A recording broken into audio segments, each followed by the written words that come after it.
Saludos a todos, mi nombre es Gabriel Rezónico, soy licenciado en alto rendimiento deportivo y director del gimnasio Integral Fitness en la Ciudad Autónoma de Buenos Aires. Antes que nada, quiero darle las gracias a la Universidad de Guanajuato por invitarme a disertar en este congreso sobre actividad física, deporte y salud, en donde voy a estar hablando sobre entrenamiento intervalado de alta intensidad o High Intensity Interval Training, conocido como HIIT. Como les comenté, soy director de mi propio centro en la Ciudad Autónoma de Buenos Aires, en donde trabajamos en el área del fitness y también con alto rendimiento deportivo. Me especializo en deportes de combate y el año pasado, en el 2020, publiqué mi primer libro, Optimización del rendimiento en deportes de combate, un abordaje metodológico basado en las ciencias. El tercer capítulo de mi libro aborda el tema del entrenamiento de la resistencia, y propiamente ofrezco el método HIIT como un tipo de entrenamiento de gran utilidad para el desarrollo de las capacidades de los atletas en estos deportes. Hoy vamos a charlar un poco en esta ponencia que se titula Lo que debes conocer antes de entrenar HIIT. A mí siempre me gusta, cuando voy a comenzar a hablar de algo, indagar un poco sobre cuáles son sus inicios, dónde se originó. El método HIIT tiene sus primeras referencias a principios del siglo pasado, del siglo XX. Algunos entrenadores americanos, suecos, alemanes, ya fraccionaban los entrenamientos de sus atletas de resistencia para poder sostener altas intensidades durante largos periodos de tiempo y así poder mejorar el rendimiento en competencia. A mediados de siglo, Emil Zatopek, este corredor que vemos acá en esta foto, corredor checoslovaco, ganador de las medallas en carrera de 5.000 y 10.000 metros, da a conocer que se preparaba con estos métodos también intervalados, y entonces hasta el momento los métodos más utilizados eran aquellos que daban buenos resultados en competencia. Recién, a mitad de siglo, es que las ciencias empiezan a meterse en el deporte, ciencias como la medicina, como la biomecánica, la psicología, empiezan a tener mayor incidencia.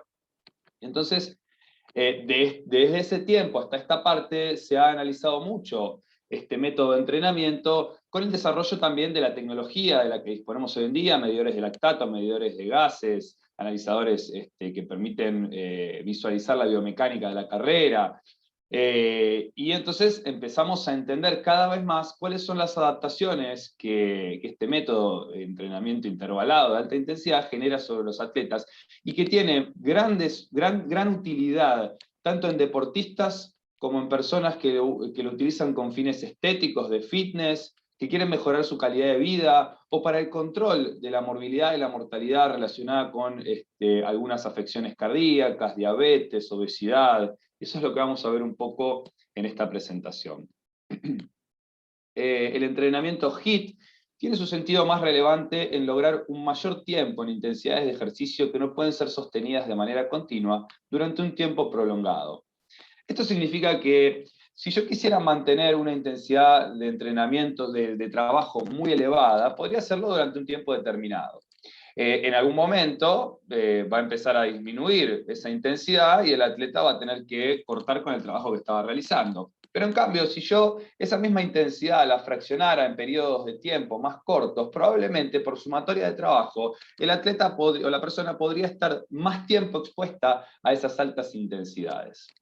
Entonces podemos decir que el entrenamiento HIIT se caracteriza por ser un ejercicio discontinuo, son bloques de trabajo, estructurado en periodos de ejercicio de corta duración, de entre 5 segundos y hasta 5 minutos. ¿Por qué? Porque más de 5 minutos probablemente no me permitirían mantener esta alta intensidad que les estoy mencionando. Caracterizado por periodos de recuperación entre intervalos de ejercicios. Estas recuperaciones pueden ser pasivas o activas. Entonces tenemos bloques de trabajo de alta intensidad seguidos por periodos de recuperación. Durante esta recuperación, el atleta puede o disminuir la intensidad de trabajo, y entonces estamos hablando de una pausa activa, o bien cortar con la actividad que está haciendo para luego empezar nuevamente, será una pausa pasiva. O también puede haber combinaciones de estos, porque yo puedo tener un trabajo de alta intensidad, luego una reducción en una pausa activa, trabajo, pausa activa, y tal vez una macropausa de pausa pasiva, y nuevamente otro bloque de trabajo. Utilizando velocidad o potencia asociada al consumo máximo de oxígeno, conocida como velocidad aeróbica máxima, o en el caso, por ejemplo, del ciclismo, potencia aeróbica máxima, o por encima del umbral anaeróbico. Esto lo vamos a ver cuando hablemos un poco del modelo trifásico de Skinner y McClellan.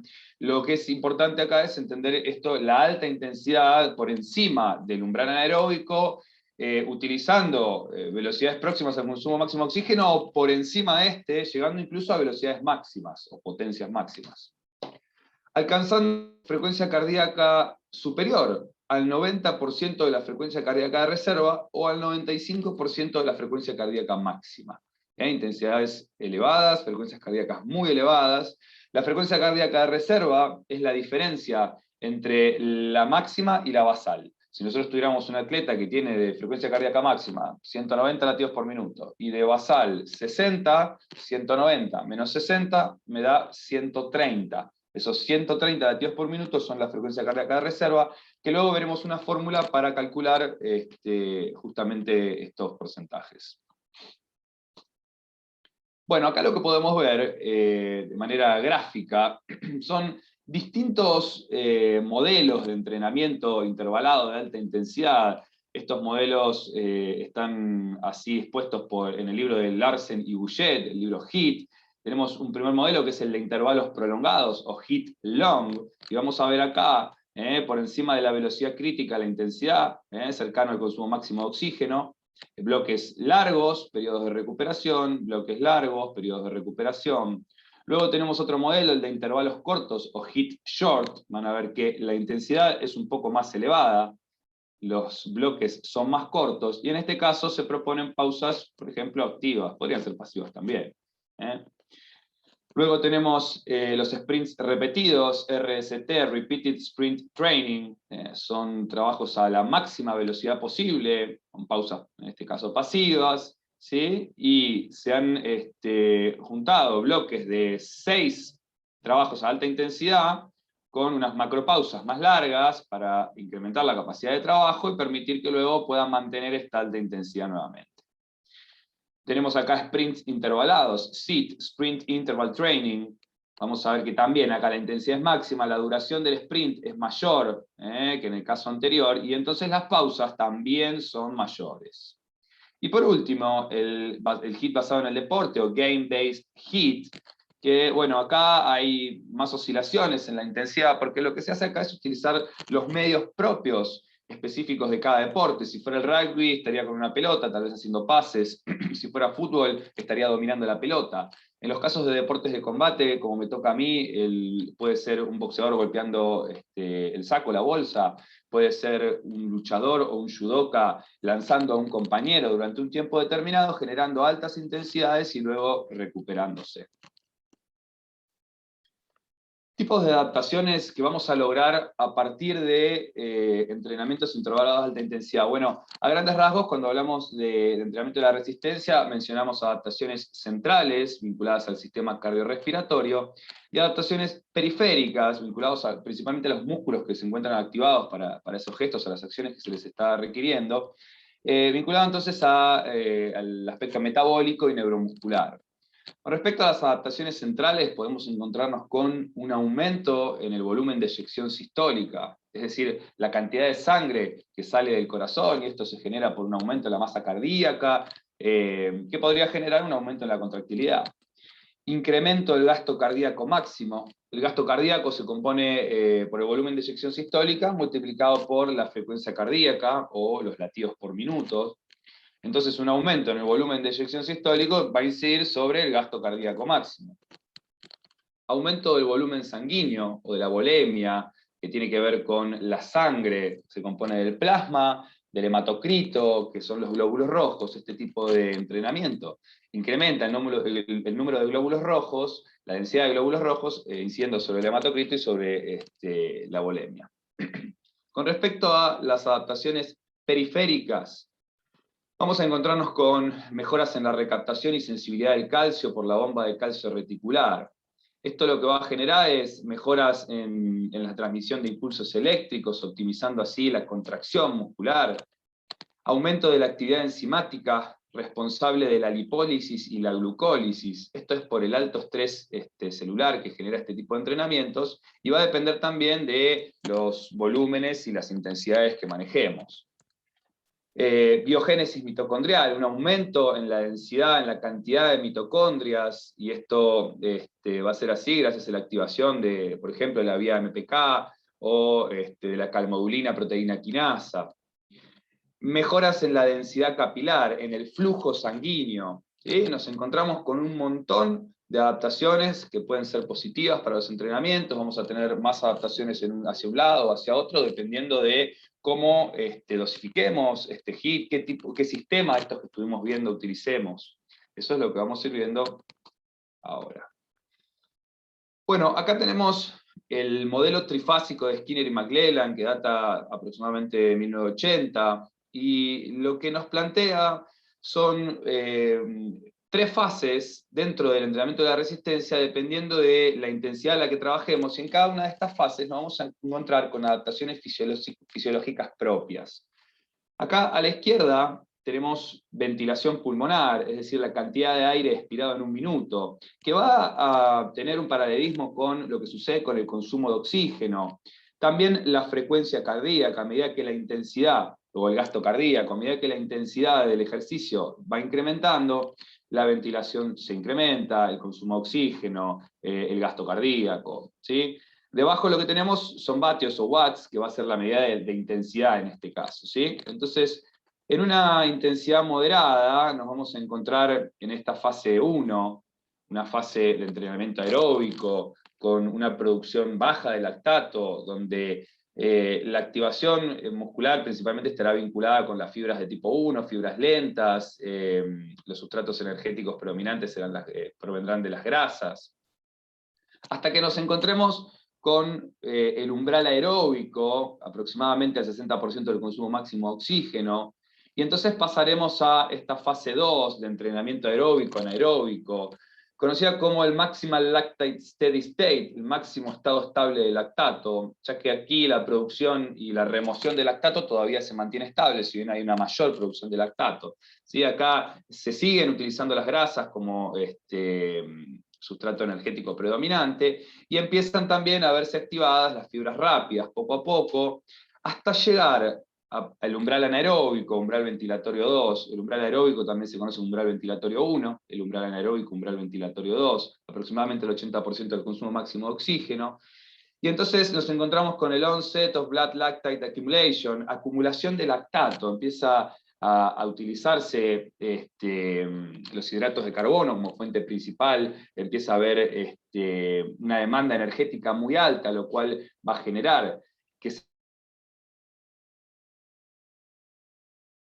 acumulen protones de hidrógeno, generando un estado ácido, y esta inestabilidad metabólica, una fase en la cual yo no podría sostener esa intensidad durante mucho tiempo. Y es acá a donde se realizan los entrenamientos HIIT, a estas intensidades. Y por eso la importancia de trabajarlo en bloques en lugar de manera continuada, pues si yo quisiera ser continuado, en algún momento caería indefectiblemente la intensidad del ejercicio y el atleta no podría continuar. Bueno, como les anticipé, los distintos métodos HIIT, y cada uno tiene distintos parámetros. Vamos a ver, por ejemplo, que para lo que es un HIIT largo, se debería trabajarse, si lo hiciéramos corriendo, a una velocidad próxima a la velocidad aeróbica máxima, a la velocidad asociada con el consumo máximo de oxígeno. Los tiempos de los intervalos de trabajo serán entre 2 y 5 minutos, y la pausa será hasta 4 minutos pasiva o activa. Para un HIIT corto, en cambio, el tiempo va a disminuir considerablemente, por debajo de los 60 segundos, lo mismo para la pausa, pero vamos a ver que la velocidad va a ser considerablemente mayor, hasta un 140% de la velocidad aeróbica máxima. Luego, para lo que son trabajos de sprint, el RST, Repeated Sprint Training, la intensidad va a ser máxima, esto va a ser un sprint de menos de 10 segundos, con pausas también por debajo de los 60 segundos. Esto es lo que veíamos en la gráfica, que se trabajaba, por ejemplo, en este caso trabajaban bloques de 6 sprints con pausas cortas, y luego una macro pausa para incrementar la capacidad de trabajo, y luego otro bloque de sprints. En cambio, en el SIT, Sprint Interval Training, si bien la intensidad también va a ser máxima, el trabajo va a ser mayor, lo cual, hasta 30 segundos, lo cual va a requerir pausas mayores, de entre 2 y 4 minutos, de carácter pasivo, preferentemente. Lo que buscamos es que el atleta se recupere bien, para luego rendir nuevamente en este sprint. Y con respecto al game-based HIIT, el HIIT basado en el deporte, acá la intensidad va a ser específica de cada deporte. Debemos analizar las características del deporte en cuestión y, utilizando los propios medios, desarrollar entonces bloques de trabajo que tengan alguna similitud incluso con la densidad propia que se desarrolle en la actividad. Para la prescripción y control de HIIT, disponemos de distintas herramientas. Por un lado, ya vimos que para el control de la carga externa tenemos la velocidad como parámetro, pero ¿qué sucede en los deportes en los que no se desarrollan corriendo? Como me pasa a mí, en los deportes de combate, ¿no? Donde si bien hay trabajos de desplazamientos, los desplazamientos son en guardia, y muchas veces la preponderancia de trabajo está sobre el tren superior, en los golpes. Entonces, bueno, lo que podemos hacer es prescribir HIIT y mantener un control, por ejemplo, a través de la frecuencia cardíaca. Como les mencioné al principio, deberíamos trabajar por encima del 90% de la frecuencia cardíaca de reserva, o por encima del 95% de la frecuencia cardíaca máxima. Si trabajáramos con la frecuencia cardíaca de reserva, podríamos utilizar esta fórmula, la fórmula Karbonen, para calcular el porcentaje de la frecuencia cardíaca objetivo. En este caso dijimos que sería el 90%. Entonces haríamos este cálculo, frecuencia cardíaca máxima menos frecuencia cardíaca de reposo, que me da la frecuencia cardíaca de reserva. Supongan que mi atleta tiene 190 latidos por minuto de máxima, 60 de reposo, como les planteé al principio, son 130 latidos por minuto. 130 latidos por minuto lo multiplicaríamos por 0.9, porcentaje de la intensidad, y luego le sumaríamos nuevamente la frecuencia cardíaca de reposo, estos 60 latidos por minuto. Y así obtendríamos, si no me equivoco, algo da 168 latidos por minuto. Entonces el atleta debería manejarse por encima de esa frecuencia cardíaca para considerar que está trabajando a la alta intensidad requerida. ¿Cómo calculamos la frecuencia cardíaca máxima? Lo mejor siempre es una prueba de esfuerzo. Pero ¿qué sucede cuando la persona no puede hacer una prueba de esfuerzo máxima? Por ejemplo, tengo una persona que viene en búsqueda de mejora de la calidad de vida y no quiere hacer una prueba máxima de esfuerzo, o yo no quiero prescribir una prueba de esfuerzo máxima. Bueno, lo puedo calcular con algunas de estas fórmulas, 220 menos la edad, o la fórmula de Tanaka, 208 menos 0,7 por la edad. Sí, el margen de error es alto, pero bueno, es de lo que disponemos en caso de no poder realizar una prueba de esfuerzo, que sería el panorama ideal. Siempre todo depende de los objetivos, ¿no? Si tengo un atleta, a lo mejor sería una prueba de esfuerzo. Si tengo una persona realizando fitness o mejorando su calidad de vida, bueno, lo puedo utilizar una de estas fórmulas. ¿Y qué sucede si no puedo o no quiero utilizar la frecuencia cardíaca y quiero ir a algo más fácil aún? Bueno, puedo utilizar una escala de esfuerzo percibido, el Rate of Perceived Exertion, RPE. La más conocida es la escala de Borg, que se establece entre 6 y 20 puntos. La persona debe puntuar el entrenamiento que realizó, siendo 6 lo más fácil, 20 lo más exigente que podría haber hecho, y entre esos números elegir uno.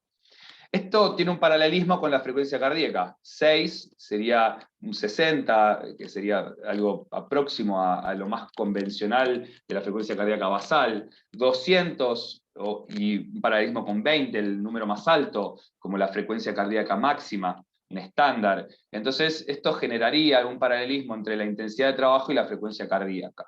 Para que sea HIIT, el entrenamiento debiera situarse entre 17, 18 y 19 puntos. Es un entrenamiento muy, muy exigente. Muy exigente. ¿Sí? Los beneficios del trabajo con estos parámetros es que me permiten llevar un control de la carga interna de trabajo. ¿Sí? Yo puedo ir llevando registros también de la frecuencia cardíaca basal, ver si se ve incrementada, tal vez la carga de trabajo está siendo muy alta, qué sucede con la escala de esfuerzo percibido, si de golpe la escala se sitúa en un 17, 18 y con la misma carga a lo largo del tiempo, de golpe el atleta o la persona un día me dice 19 y luego me dice un día 20 y no llegó a completarlo, bueno, empiezo a ver entonces que tal vez la carga es demasiado alta y que bueno, tengo que modificarla para permitirle completar con los entrenamientos. Si bien la intensidad que se busca siempre es elevada, es importante que la persona llegue a cumplir con el trabajo. Lo que se busca es óptima intensidad de trabajo también, ¿sí? No solamente alta intensidad por alta intensidad.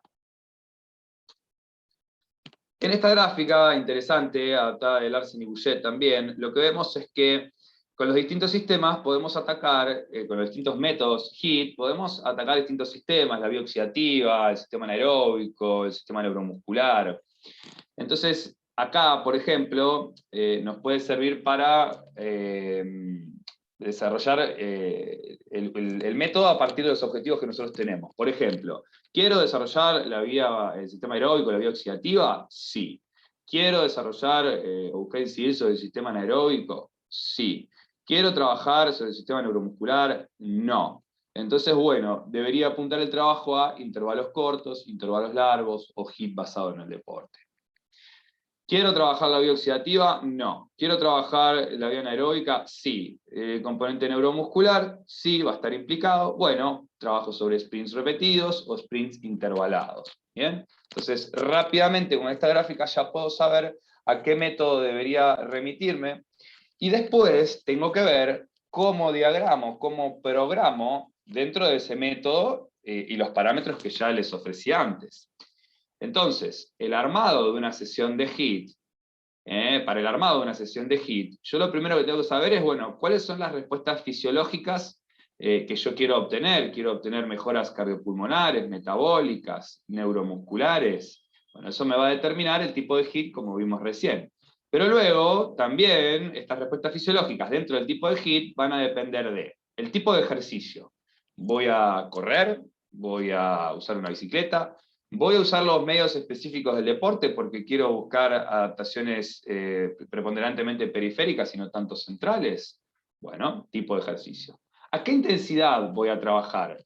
Si estoy trabajando en intervalos cortos, entre 105 y 140% de la velocidad aeróbica máxima, si va a ser corriendo, 120. ¿Ok? Bueno, o 140, tengo que determinarlo. O si es a través de la frecuencia cardíaca, voy a utilizar la frecuencia cardíaca de reserva por encima del 90% de la frecuencia cardíaca de reserva. O si utilizo una escala de esfuerzo percibido, quiero que se ubique entre 17 y 18 puntos. ¿Bien? ¿Qué duración va a tener ese bloque? Hasta 60 segundos. Tengo un minuto ahí. ¿Cuánto va a durar? ¿20 segundos? ¿30 segundos? ¿50 segundos? Bueno, va a depender de la respuesta que yo quiera obtener.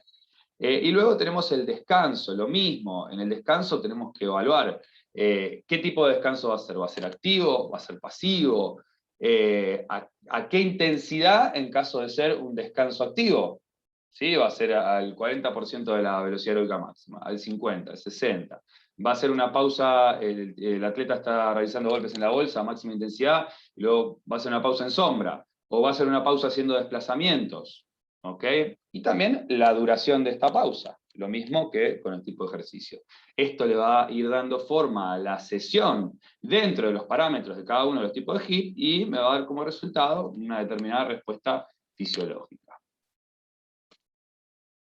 Bien, y venimos hablando principalmente de todo lo que es HIIT con usos deportivos y en el área del fitness, pero HIIT ha tenido un gran desarrollo para su utilización en distintas patologías.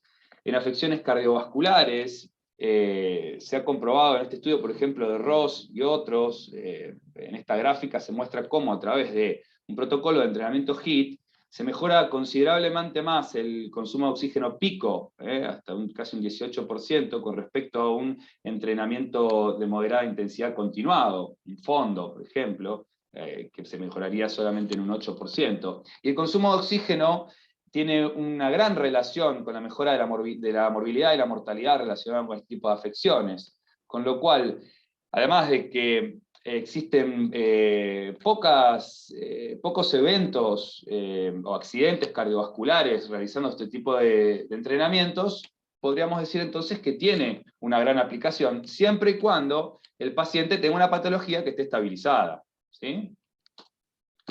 Con respecto a su uso en diabetes, se habrían encontrado mejoras significativas en la sensibilidad a la insulina, con incrementos que oscilaron entre el 23 y el 58%.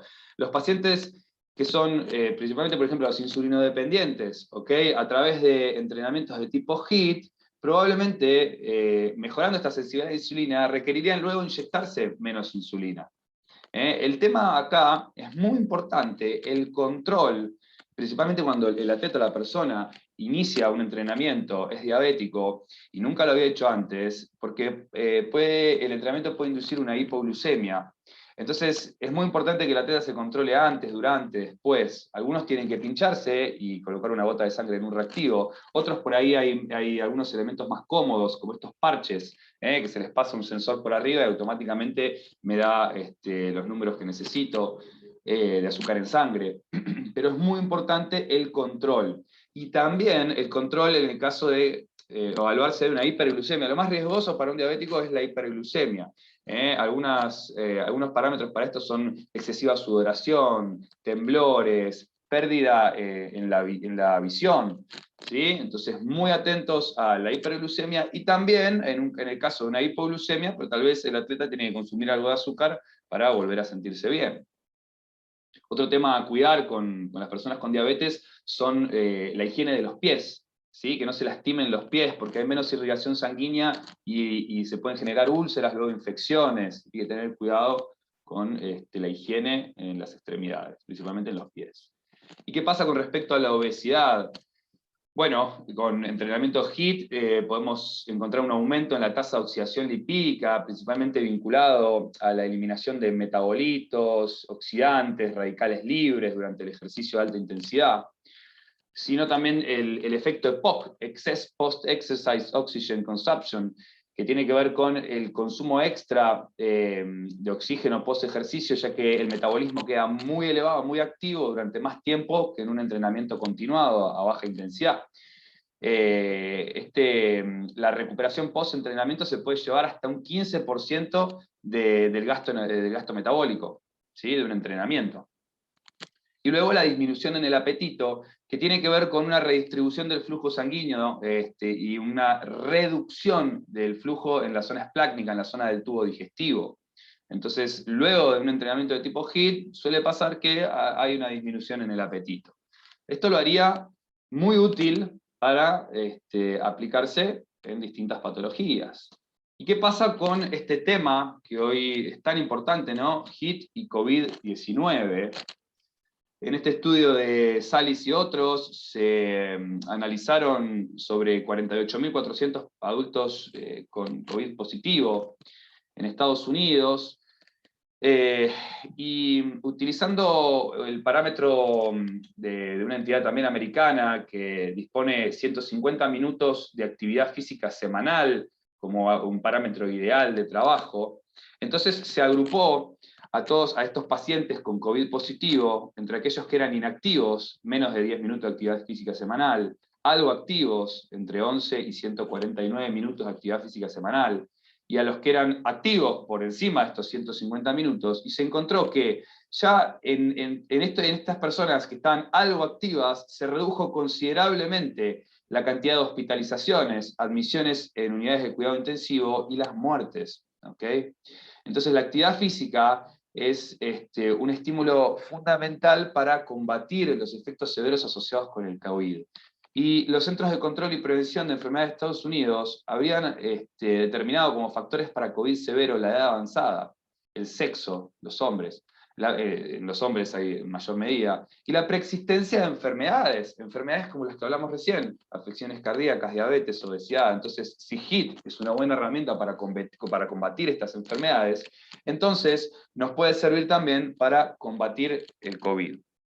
Ahora, lo que debemos tener en consideración es esto que aparece ahora, tomado de Weiss y Chagas, que tiene que ver con el efecto óptimo de las cargas de entrenamiento. Nosotros nos vamos a encontrar que el sistema inmunitario se va a ver fortalecido a partir de una carga de entrenamiento, que es esta carga ideal. Por debajo de esta carga ideal, o sea, muy poco entrenamiento, tal vez no genere tantas modificaciones, aunque como vimos en este estudio, con poco ya se mejoraban los efectos asociados al COVID, los efectos severos. Pero el problema es que si la carga de trabajo es muy alta, podemos entonces, es aumento del estrés oxidativo y citocinas proinflamatorias, que podrían generar complicaciones en el caso de contagiarse de COVID.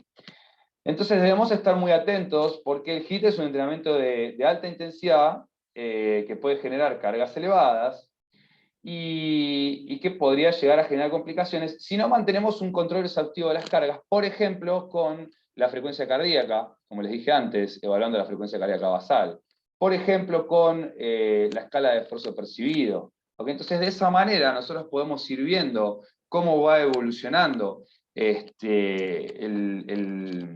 la salud de la persona, cómo va evolucionando el estado de rendimiento de la persona, y asegurarnos que no haya una sobrecarga de entrenamiento, para mantenernos siempre en este efecto óptimo. Bueno, y me gustaría cerrar con esta frase de López Chicharro y Campos: dejemos a los niños tiempo, espacio y la compañía de otros niños para jugar y construirán espontáneamente un entrenamiento de alta intensidad. El entrenamiento de alta intensidad es algo natural en el ser humano. Los chicos lo que hacen cuando juegan es correr a altas intensidades, juegan a la mancha y se van a buscar, se agarran, y no están corriendo alrededor de la manzana de manera continua y a baja intensidad. Entonces, esto es algo natural en nuestra especie, natural, y si es algo natural, quiere decir que algo bien debe tener, algo bueno debe tener. Falta investigar mucho en el camino de este tipo de entrenamiento, pero ya se han evidenciado grandes beneficios en su práctica con distintos fines.